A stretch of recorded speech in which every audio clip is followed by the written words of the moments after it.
Dice así la palabra del Señor.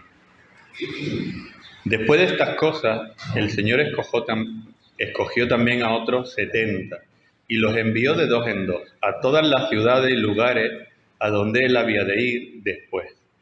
Les dijo: la mies ciertamente es mucha, pero son pocos los obreros. Por tanto, rogad al Señor de la mies que envíe obreros a su mies. Poneos en marcha, pero sabed que os envío como corderos en medio de lobos. No llevéis bolsa, ni alforja, ni calzado, y no os detengáis a saludar a nadie en el camino. En cualquier casa donde estéis, decid primeramente: paz a esta casa. Si los que viven allí son gente de paz, la paz de vuestro saludo quedará con ellos, y si no, se volverá a vosotros. Quedaos en aquella misma casa comiendo y bebiendo lo que os den, porque el obrero es digno de su salario. No andéis de casa en casa. En cualquier ciudad donde entréis y os reciben, comed lo que ofrecen. Curad a los enfermos, que en ella haya decidle: se ha acercado a vosotros el reino de Dios. Pero cuando en cualquier ciudad donde entréis no os reciban bien, recorred sus calles diciendo: hasta el polvo de vuestra ciudad, que se nos ha pegado en los pies, nos lo sacudimos contra vosotros. Sin embargo, sabed que el reino de Dios se ha acercado. Os digo que en aquel día los habitantes de Sodoma serán tratados con más clemencia que los de esa ciudad. Los 70 regresaron con alegría, diciendo: Señor, hasta los demonios se someten a nosotros en tu nombre. Jesús contestó: yo veía a Satanás caer del cielo como un rayo. Os doy autoridad para que pisoteéis las serpientes, los escorpiones y todo el poder del enemigo, sin que nada ni nadie pueda dañaros. Pero no os alegréis tanto de que los espíritus se os sometan, como de que vuestros nombres estén escritos en los cielos. Amén. A veces he hecho sermones muy largos de este pasaje, no os asustéis que no va a ser así, pero es que tiene muchos elementos, ¿verdad? Muchos detalles, muchas cosas de las que hablar, ¿no? Bueno, tal vez nos acordemos de la semana pasada, que hemos comentado antes un poquito, que Jesús mandó unos mensajeros para que preparasen hospedaje en un pueblo de Samaria, ¿sabéis? Y cuando llegaron allí, pues fueron rechazados, ¿no? Y ese rechazo les produjo mucha rabia, mucha mala leche a los discípulos e incluso deseos de muerte contra aquellas personas que le habían rechazado. Nos acordamos, ¿no? Y estuvimos hablando de esa espiral de odios y rechazos que más que entrar ahí y seguir haciéndola más grande, lo que hay que hacer es cortar, como tú estabas antes testificando en el tiempo de compartir, ¿no? No alimentar eso. Pues bien, en el texto de hoy, Jesús otra vez prepara a un grupo, esta vez de 70 personas, para enviarla de dos en dos, para que así fueran primero a todas las ciudades por las que Jesús tendría que pasar en su camino. Y Jesús, pues hemos visto que manda 70 discípulos. Y están en misión. Y esto a lo mejor aclara que en ese pasaje de la semana pasada se usase la palabra mensajero que estuvimos comentando luego, ¿no? Porque ¿qué tiene de mensajero gente que va a ir a preparar hospedaje, ¿no? Bueno, porque están abriendo camino en la misión de la buena noticia. Y ya hemos visto que no los envía solos, sino que los envía acompañados de dos en dos. Aunque evangelizar o dar testimonio de nuestra fe se puede hacer, o se debe hacer también, ¿no?, en solitario, Jesús los envía de dos en dos. Pues la misión no es un acto individualista. La misión es la misión de la Iglesia. Es un acto compartido y que tiene su sentido en un proyecto de la comunidad del reino. Yo no creo, vamos, si quieres te lo doy por escrito, yo no creo que estos discípulos, encargados de ir abriendo camino en cada una de estas ciudades, Yo no creo que todo el mundo de estos 70 fueran unos lumbreras, ¿verdad? Unos máquinas predicando, ni mucho menos. No creo que fueran grandes oradores ni grandes predicadores, pero son personas que han conocido a Jesús y le siguen, y eso es suficiente para dar testimonio de él. Jesús le pide que vaya a las casas, ¿no? Está en el versículo 5. Esto en la cultura semita del Mediterráneo antiguo, así como todavía en muchos pueblos, es normal, ¿no? Que la gente vaya a ir a las casas y se presente y todo esto. A mí ya sabéis, ¿eh? Si queréis que vaya a vuestras casas, mejor me llamáis, que yo no soy de presentarme, ¿eh? Que no... En nuestra cultura se ve ya, bueno, en nuestra cultura de ahora, no de años atrás, en la de ahora, se ve un poquito invasivo eso de que alguien llegue a tu casa y menos sin avisar, ¿eh? Y algunas veces a los comerciales que llegan se les ve un poquito inoportuno, ¿no? Pero bueno. Pero en aquel contexto, en aquella cultura, era bastante normal. Y en los rubios, no sé si todavía sigue siendo un poquito normal que algunos pasen, en el Puerto de la Torre, que es donde viven mis padres, pues pasa el camión del butano, pasa el camión del pan, ¿no? Y en algunos sitios el lechero todavía, ¿no? Pero para nuestro mundo de hoy, a lo mejor esto de ir a las casas tenemos que trasladarlo un poquito a otros aspectos de lo cotidiano. Lo cotidiano sí, son las casas, pero lo cotidiano también son nuestros trabajos, los cotidianos son nuestras salidas a comprar la comida, de comprar el pan, las tardes en el parque con los vecinos, que algunos salen a la fresquita, ¿no? Y yo salgo con los niños, ¿no? Y hablo con mis vecinos. Donde sea que se desarrolla la vida del barrio, la vida con la gente. A lo mejor tú no tienes vida de barrio, pero tienes vida con algunos familiares, lo que sea, ¿no? Lo cotidiano. En lo cotidiano, aunque en realidad en cualquier situación, es donde el Evangelio tiene cabida, donde la buena noticia se encarna, por utilizar esa expresión. Quiero que veamos algo. En el versículo 9, es que hay tantas cosas que mencionar que de verdad me voy a saltar muchas, ¿eh? Me tenéis que perdonar. Hay muchas cosas del texto que son muy bonitas para hablar, pero no, hoy no. Hará otro sermón. En el versículo 9, donde aparece lo de sanar a los enfermos que los discípulos se encuentren, así como también en los versículos 17 y 19, donde vemos que Jesús da potestad a los discípulos para romper situaciones malignas, diabólicas, que sujetan a la gente, vemos que la misión auténtica, la tuya y la mía, la misión que tenemos encomendada por el Señor, no es una estrategia de marketing. A lo mejor quien sepa de marketing, esas cosas pueden venir muy bien, que yo no digo que no, pero la misión auténtica va unida al servicio. Hay palabras, proclamación, pero hay servicio, que no deja de ser proclamación también, ¿no? Y ojo, el servicio no es ni un truco ni una estrategia para atraer a la gente. El servicio es servicio tanto en cuanto es vocación misma de nuestro llamamiento, porque reconocemos que cada persona es imagen de Dios. Cada persona por sí misma, te caiga bien o te caiga mal, sea buena gente o sea un petardo, el que sea, cada persona es imagen de Dios, entonces es sagrada, por así decirlo.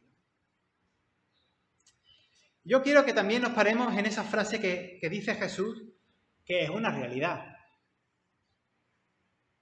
Y tú lo has vivido esta mañana. Yo os envío como corderos en medio de lobos. A lo mejor esos lobos que te han tocado esta mañana son lobos chicos, son lobos chiquitillos. Jesús no nos ha enviado como superhéroes, ni superheroínas. Aunque vemos eso en el versículo 17 y 19, que da a su gente unas capacidades maravillosas. Pero no nos envía como soldados, sino como personas vulnerables, como corderos en medio de lobos, donde hay gente que como fieras nos lo va a poner difícil. Y hay hermanas y hermanos nuestros en otros países donde lo están pasando muy mal, donde la persecución está siendo muy severa, donde hay matanzas a los cristianos.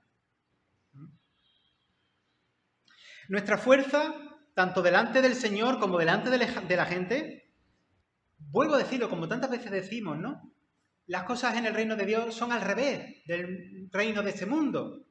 Al revés que el sistema de este mundo, nuestra fuerza está no en ni de fuerte ni al revés, en reconocernos como somos. Y lo repito, somos vulnerables, ¿eh? Somos frágiles, débiles, sencillos. Y te digo un secreto, somos pecadoras y pecadores también, ¿eh? ¿A que no lo sabías? Fíjate que, atendiendo al versículo 7, Jesús envía a los 70, qué curioso, como, encima es que son desconocidos, pero como dependientes de la hospitalidad de otras personas.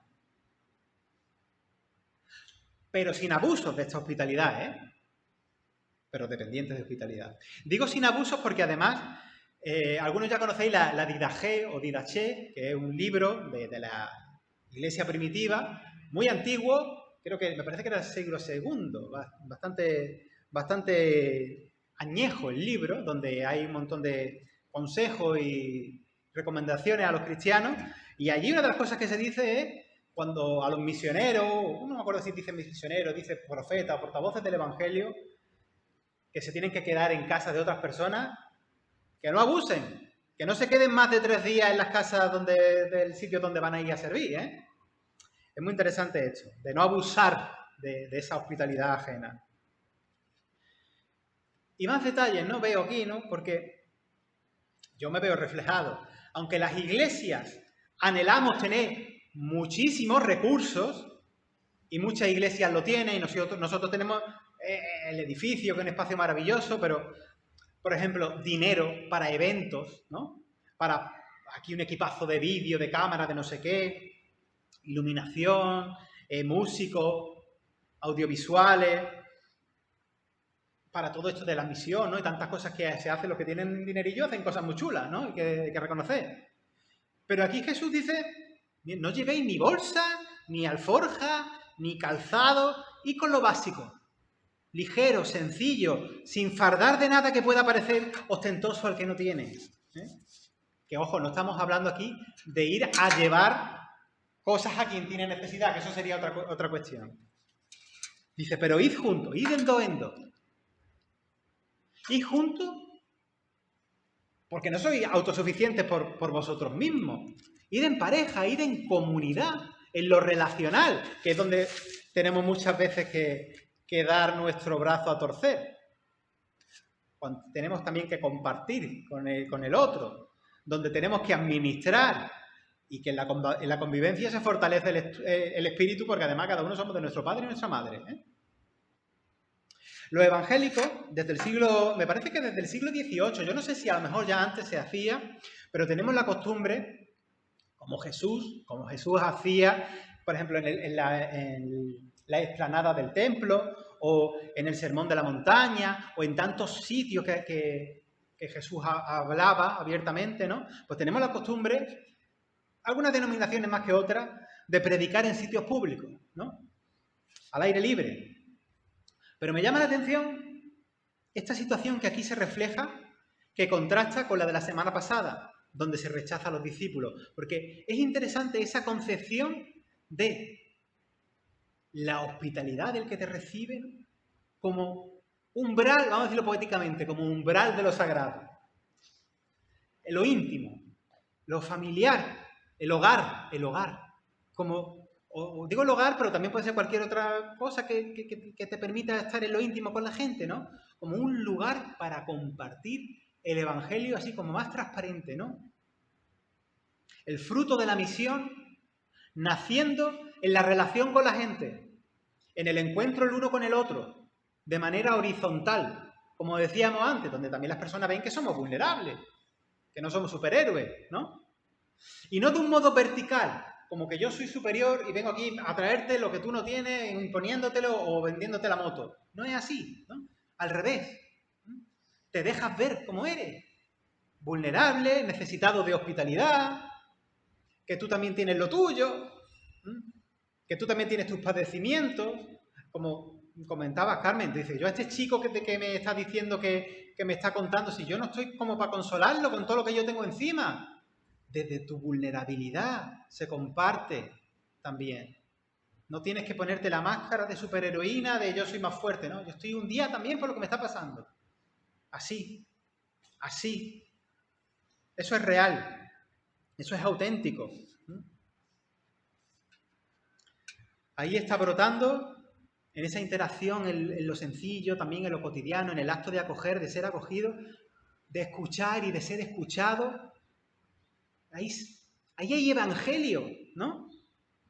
Y tal vez en muchas campañas modernas de evangelización, que se organiza con muchísimo dinero, mucho presupuesto y todo muy chulo, falta a lo mejor eso de escuchar, que en algunas sí lo organizan de tal manera que se pueda escuchar a la gente, pero la mayoría de las veces creo que falla eso, ¿no? Espacios íntimos con la gente. Incluso yo o un pastor haríamos muy mala pastoral si esto de la iglesia, esto de la vida comunitaria, pues esto, un púlpito unidireccional donde yo os suelto la chapa, ¿no? Pero luego no hay más, ¿no? No, vosotros, ni yo que escucho a vosotros, ni nada, ¿no? No me refiero a la iglesia, me refiero a la vida comunitaria de iglesia, ¿no? No al culto, ¿no? Al compañerismo cristiano, al acompañamiento pastoral también de lo que tendría que ser, ¿no?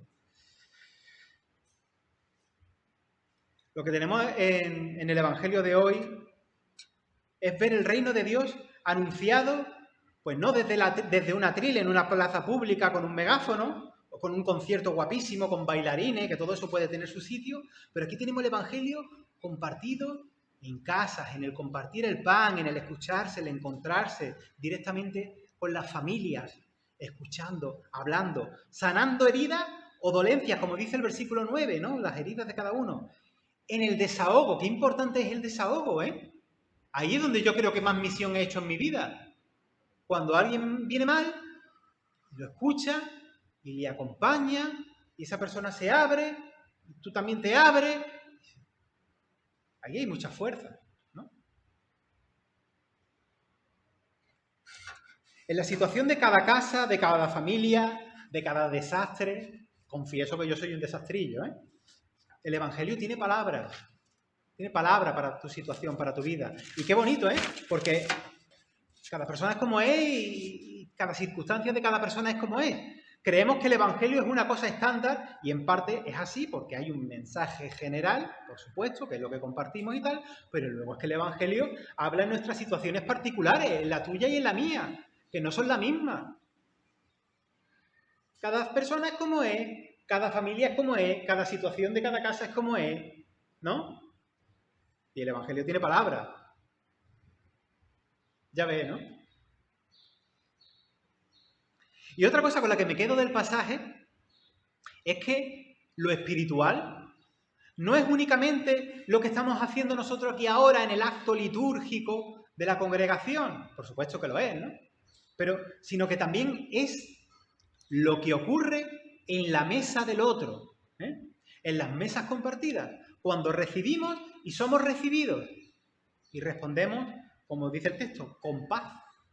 Por cierto, mira esto, es muy interesante los versículos 5 y 6, donde se habla de ser recibidos en paz y que nosotros también respondiendo con paz. Y cómo luego, si no nos reciben con paz, como se menciona en los versículos 10 y 11, irse de allí, te sacude el polvo de tal, y haciéndoles saber que el reino de Dios también se les ha acercado a ellos, Y por tanto, la manera del reino, como ya hablamos la semana pasada, no es alimentar esa espiral del mal rollo, de dar rechazo si nos dan rechazo, de dar más violencia si nos dan más violencia. Es cortar el mal rollo. ¿Nos rechazáis? ¿Tú qué has hecho? Bueno, pues ya está. Hasta luego, Lucas, ¿no? Bueno, perdónales, padre, porque no saben lo que hacen, ni lo que dicen, y están todavía en la espiral, ¿no?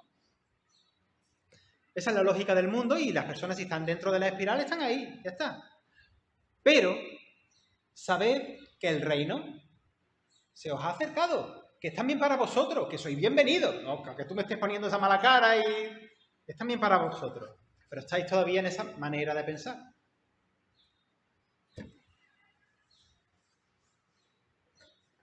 Pero el reino ha llegado. Quiero retomar algo que también hemos visto hace 3 minutos. Volver a mencionar lo del servicio, porque lo tenemos muy presente en el versículo 9, por orden del Señor. Lo he dicho con otras palabras. Una enorme tentación de las iglesias cristianas es usar el servicio como una excusa, hacer obra social como una estrategia para que la gente venga. Y yo creo que todos caemos un poco en esto, porque todos deseamos, ¿no? Pienso yo, que todos deseamos de corazón que la gente conozca al Señor, ¿no? Y venga a la iglesia también a celebrar con nosotros lo maravilloso que es Dios, ¿no? La gracia de Dios y darle su debida adoración. Yo creo que ese deseo lo tenemos todos.